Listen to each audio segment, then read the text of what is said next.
धनात्मक व ऋणात्मक भूमि।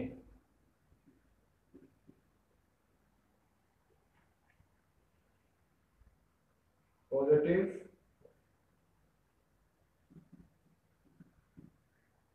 व नेगेटिव ग्राउंड।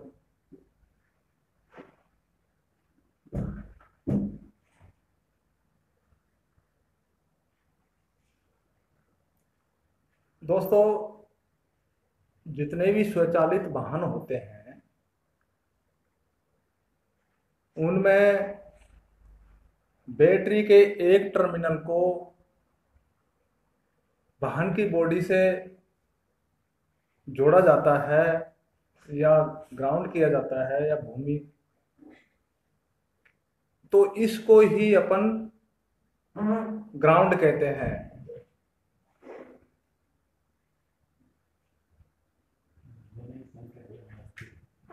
स्वचालित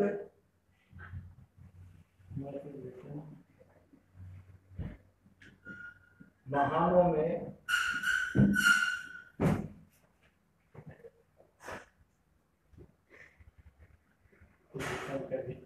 वैद्युत पद्धति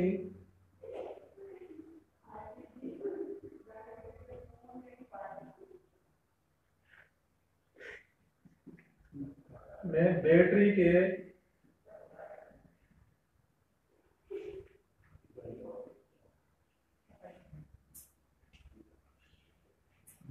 की एक मेगा को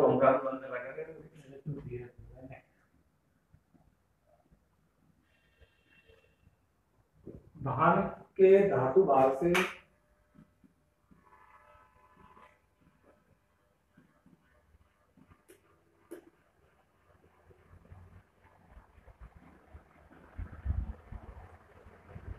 संयोजित किया जाता है।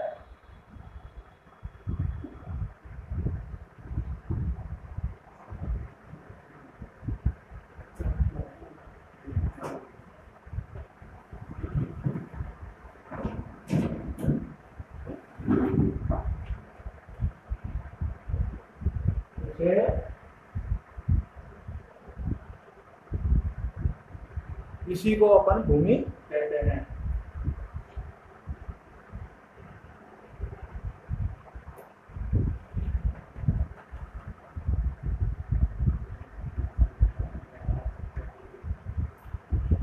धातु भाग होता है उसका 33 कहलाता है।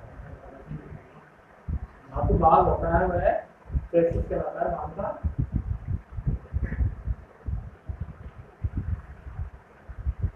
तो इस ऐसी वायरिंग से या ऐसे ग्राउंड से ये फायदा है कि उसमें तार की बचत होती है, वायरिंग दूसरे चालक की आवश्यकता नहीं होती है।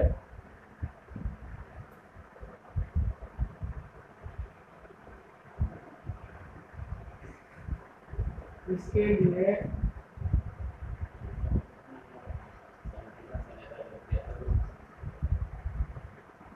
वापसी कप होता है, चालक की आवश्यकता नहीं होती है।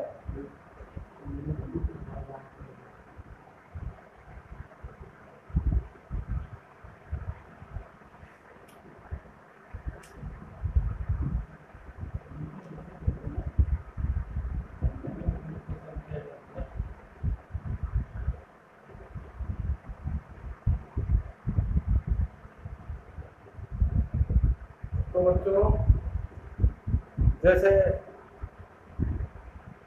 साधन में अपन ने अगर धनात्मक टर्मिनल को जोड़ दिया तो वो धनात्मक भूमि कहलाती है, और ऋणात्मक टर्मिनल को अपन ने वाहन के चेसी से जोड़ दिया तो वह ऋणात्मक या धनात्मक भूमि कहलाती है। मतलब जिस टर्मिनल को जोड़ेंगे वही भूमि कहलाएगी।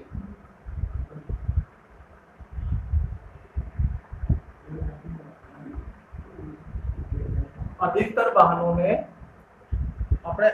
वाहनों में ऋणात्मक भूमि होती है, जबकि यूरोपीय देश में धनात्मक भूमि होती है। जैसे ये आपकी बैटरी है,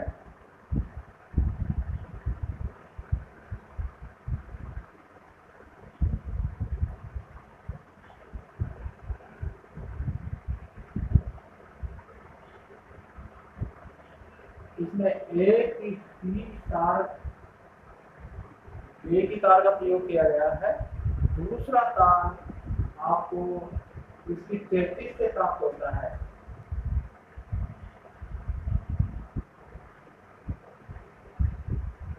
दूसरा तार 33 से प्राप्त होता है। तो इसमें जब अपन ऋणात्मक को भूमि कर देते हैं, साधन में ऋणात्मक को चेसी से जोड़ देते हैं, तो ये कहलाता है ऋणात्मक भूमि।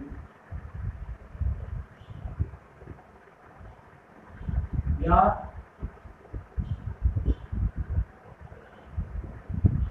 Negative ground system.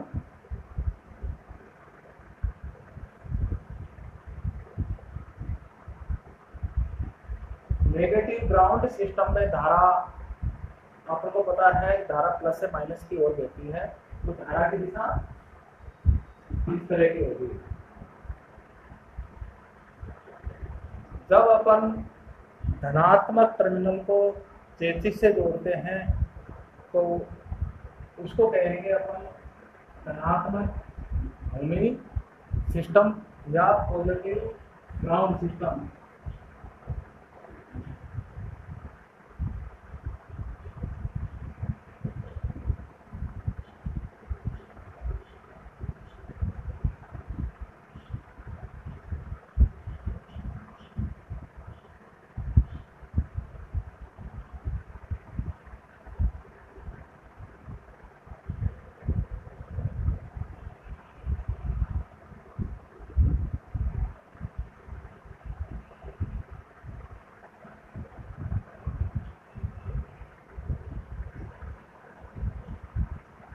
Positive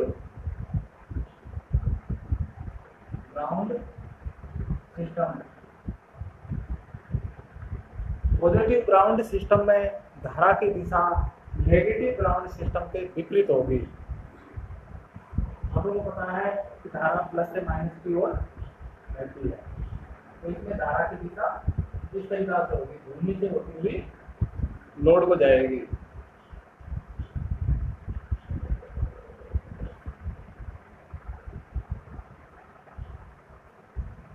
negative ground system में सभी वायरिंग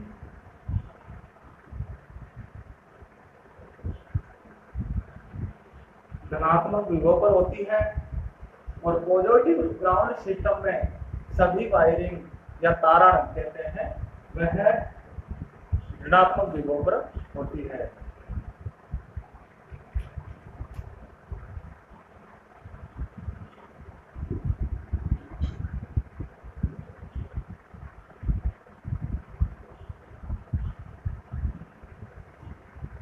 ऋणात्मक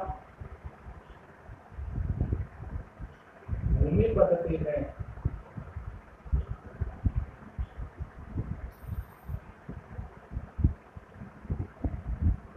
सभी तारण वायरिंग कह सकते हैं, वायरिंग धनात्मक विभव पर होती है। धनात्मक विभव पर होती है।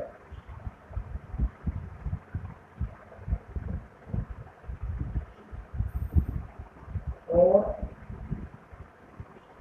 धनात्मक भूमि पद्धति में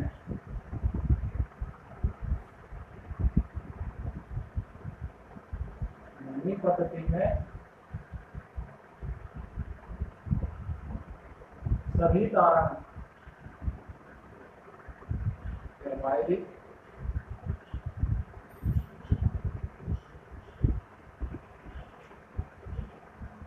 ऋणात्मक विभव पर होते हैं।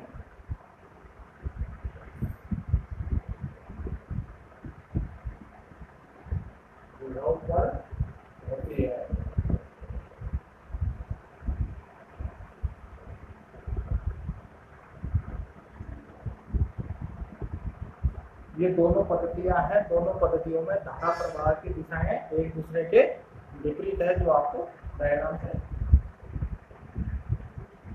प्रदर्शित की गई है।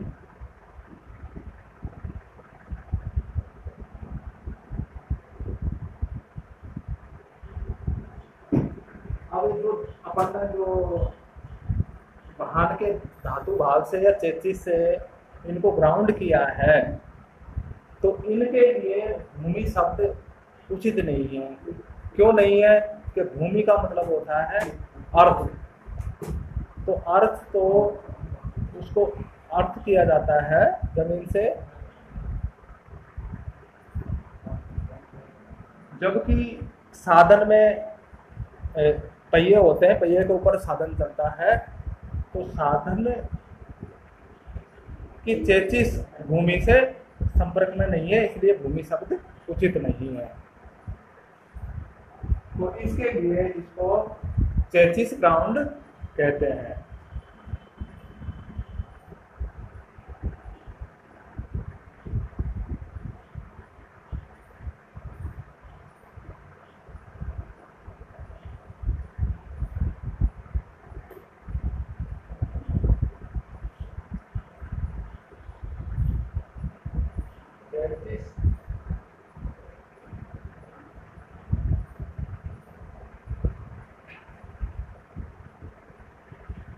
के लिए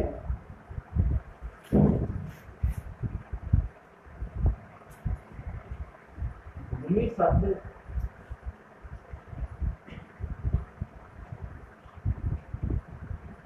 उचित नहीं है, क्योंकि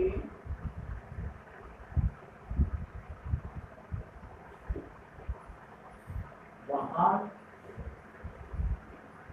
का 33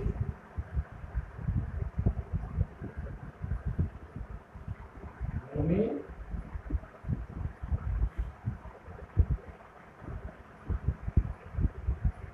आपके संपर्क में नहीं है।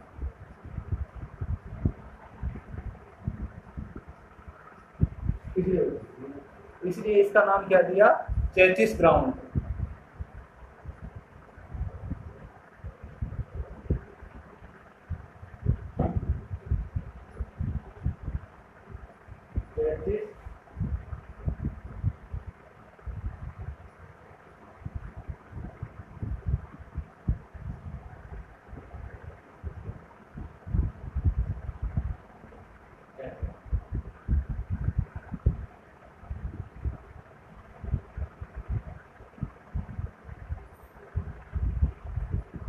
भूमि का मतलब,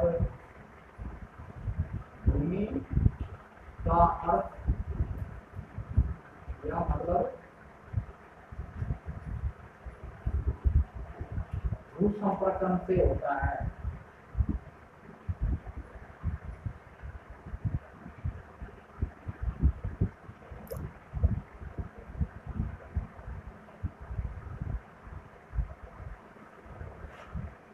ठीक है भाई लोग?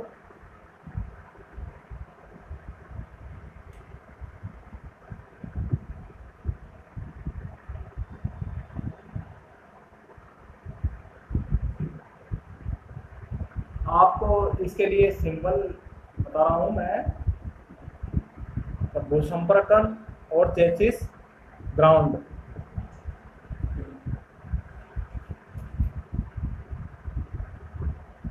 ये सिंबल तो है आपका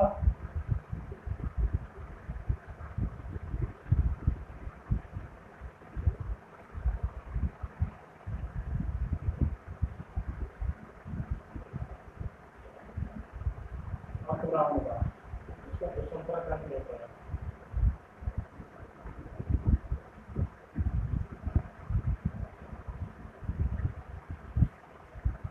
ये है सिंबल आपका चेसिस ग्राउंड।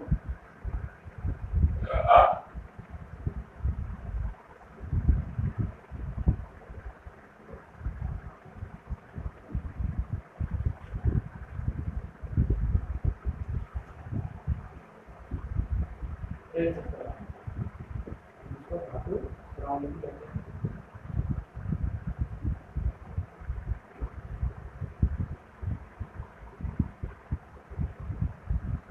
ये सिग्नल है। अब इसके लिए कुछ प्रॉब्लम भी है, कुछ सर्किट है मतलब, तो उसको कैसे सोल्व करते हैं देखते हैं।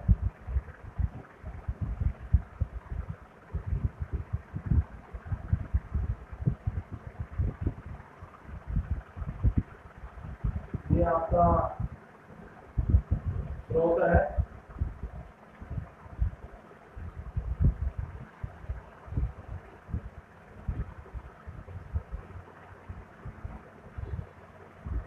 ये यहाँ ग्राउंड किया हुआ है,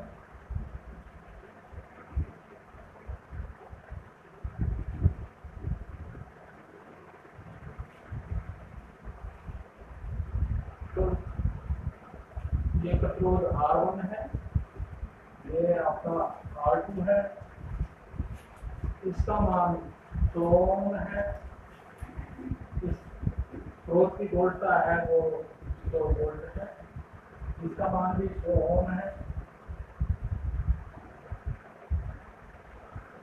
तो सर्वप्रथम क्या करेंगे अपन, जो प्रतिरोध लगे हुए हैं उनमें जहां धारा प्रवेश करती है वहां प्लस, और जहां से धारा निकलती है वहां माइनस अंकित करेंगे।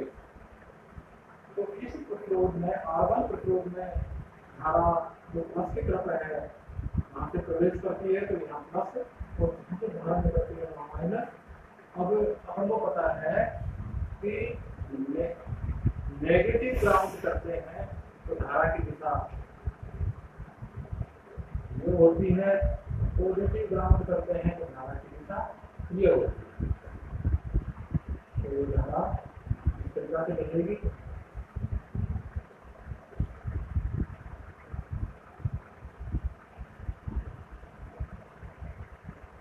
अब इसकी धारा अपन याद करते हैं, जैसे परिपथ ये बन गया तो इस परिपथ को अपन समझने के लिए इस तरीका से भी बना सकते हैं।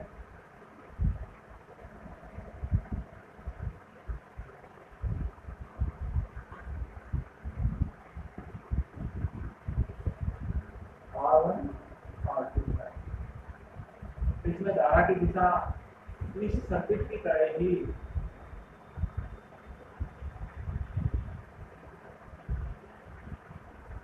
है।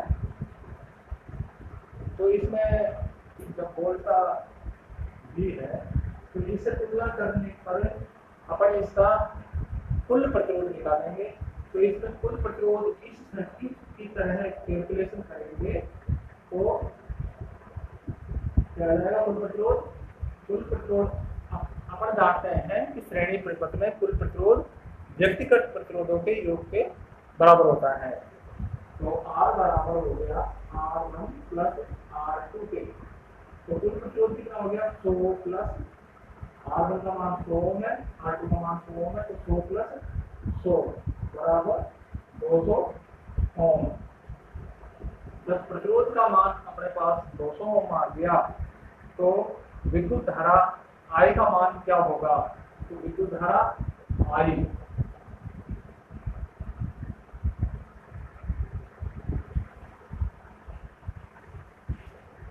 धारा I बराबर होगा V/R। ओम के नियम से याद है आपको। तो इस हिसाब से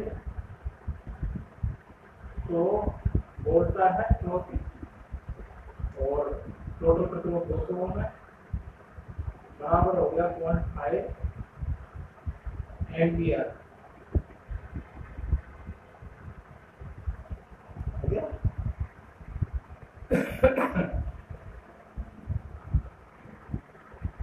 अब ये प्रतिरोध R1 है, ये प्रतिरोध R2 है। अपन ने कुल प्रतिरोध का मान ज्ञात करके धारा का मान ज्ञात कर दिया। तो अपन R1 में R2 में जो विद्युत्पात हुआ, वोल्टेज ड्रॉप हुआ, उसका मान भी अपन ज्ञात कर सकते हैं। तो R1 में जो वोल्टेज ड्रॉप हुआ वो कितना होगा, जैसे अपन को पता है कि वोल्टेज ड्रॉप ओम के नियम से विद्युत्पात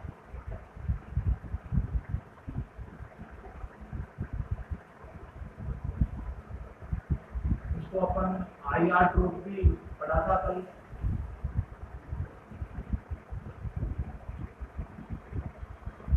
तो R1 में कितना होगा IR ड्रॉप के, तो IR बराबर अपन लिखेंगे धारा I और प्रतिरोध क्या है R1। इसमें I का मान आया अपने पास 0.5 एम्पियर और R1 का मान है अपने पास 100 ओम। तो बराबर क्या हो गया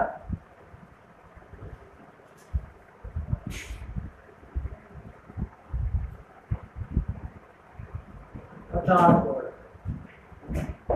ठीक है, R2 में विभव का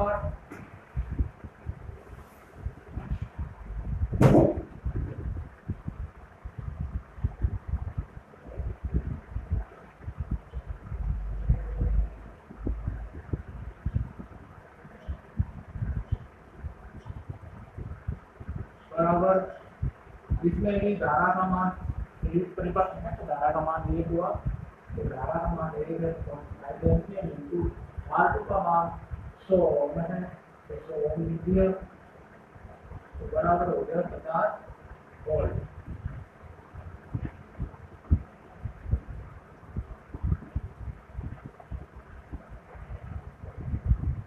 तो अब A और B, जैसे ये बिंदु है अपने, तो A और B,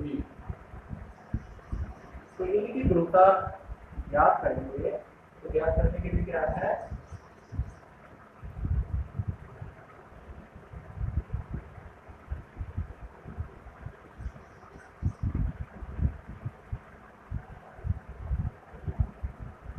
इसको मिटा देता हूँ बेटा मैं।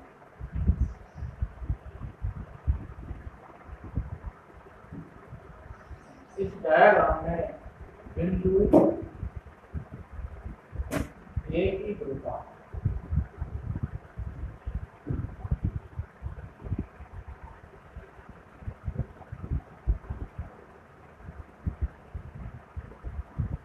बिंदु A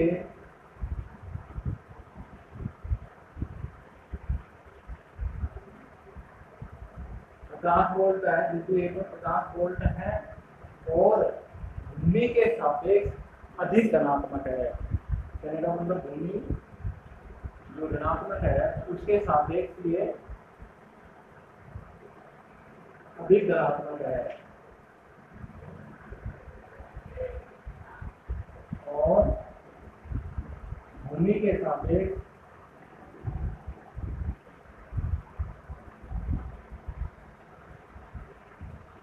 धनात्मक है।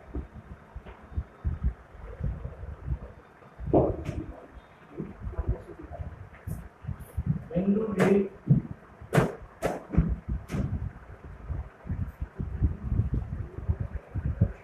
होता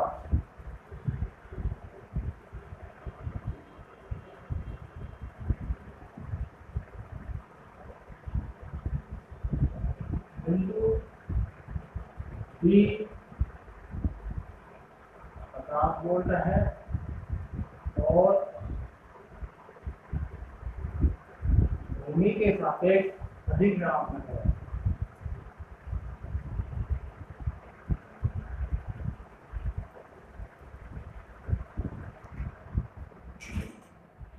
अधिक ऋणात्मक है। ठीक है भाइयों,